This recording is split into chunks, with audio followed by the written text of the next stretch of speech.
सुप्रभात प्यारे बच्चों। आज हम दिव्यम पाठ्यपुस्तक का संस्कृत पाठ्यपुस्तक का पाठ 3 अपूर्वः त्यागः पाठ को पढ़ने वाले हैं। इस पाठ में विशेषण और विशेष्य शब्दों पर अधिक ध्यान दिया गया है। विशेषण मतलब विशेषता बताने वाला शब्द और विशेष्य मतलब जिस शब्द की विशेषता बताई जाए वह विशेष्य। पाठ का सरलाट पढ़ेंगे पहले और साथ साथ में हम इसका विशेषण विशेष्य पे भी ध्यान देंगे। यहाँ देखिए, महाराणा संग्राम सिंह देवलोक अगच्छत।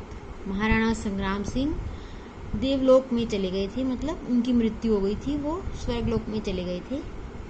तस्य पुत्र है उदय सिंह अधुना शिशु रैव आसीत। उनका पुत्र उदय सिंह अभी शिशु ही था। शिशु मतलब बहुत छोटा था।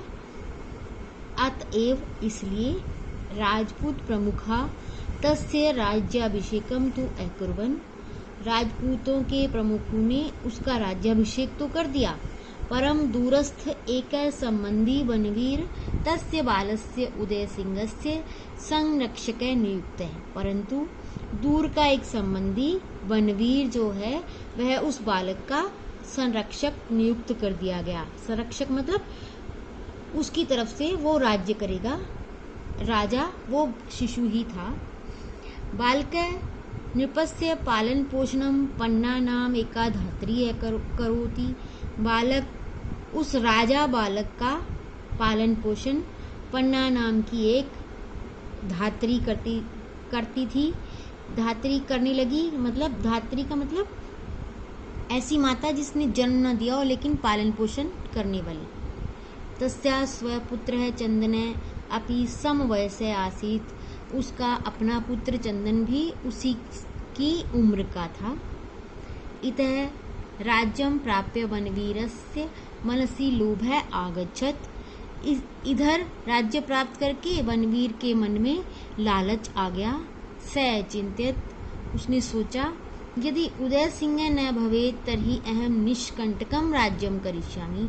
यदि उदय सिंह ही नहीं होगा तो मैं निष्कंटक रूप से अब बाधाओं से रहित राज्य कर पाऊंगा, मतलब सारा राज्य मेरा हो जाएगा। तस्य इदम गृणीतम विचारम पन्ना धात्री अजानत। उसका ऐसा घृणित, ऐसा नफरत, ऐसा गलत विचार पन्ना धात्री ने जान लिया था। रात्रौ यदा वनवीर उदय सिंह मारेतुम आगच्छत।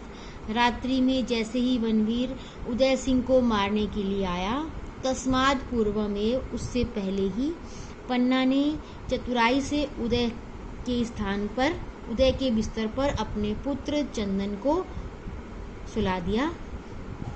सा उदयम एकस्मिन् करंडके संस्थाप्य पत्रैः च आच्छाद्य प्रसादात् बहिः प्रेषयत्। और वह उदय को एक टोकरी में रखकर पत्तों से ढककर महल के बाहर ले गई, भेज दिया उसने महल के बाहर राजा उदय सिंह को, जो राजकुमार था, छोटा बालक, और उसकी जगह उसने अपने पुत्र को उसके बिस्तर पर सुला दिया जिसे वनवीर मारने आने वाला था।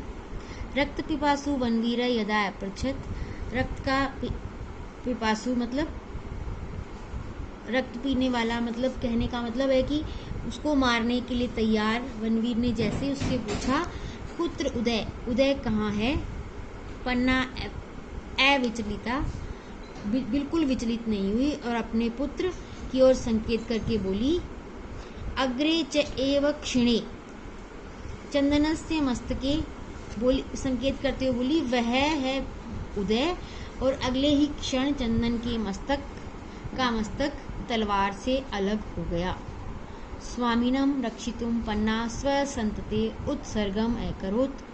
स्वामी की रक्षा, अपने मालिक की रक्षा, अपने राजा की रक्षा के लिए उसने अपनी संतान का भी त्याग कर दिया, संतान को भी बलिदान कर दिया। धन्या ईदृशी स्वामी भक्ति, ऐसी स्वामी भक्ति धन्य है। अयम अपूर्व त्याग, ऐसा अपूर्व त्याग धन्य है।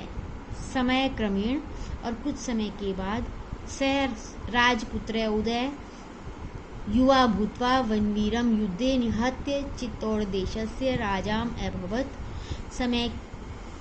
कुछ समय के बाद, जैसे ही समय बीता,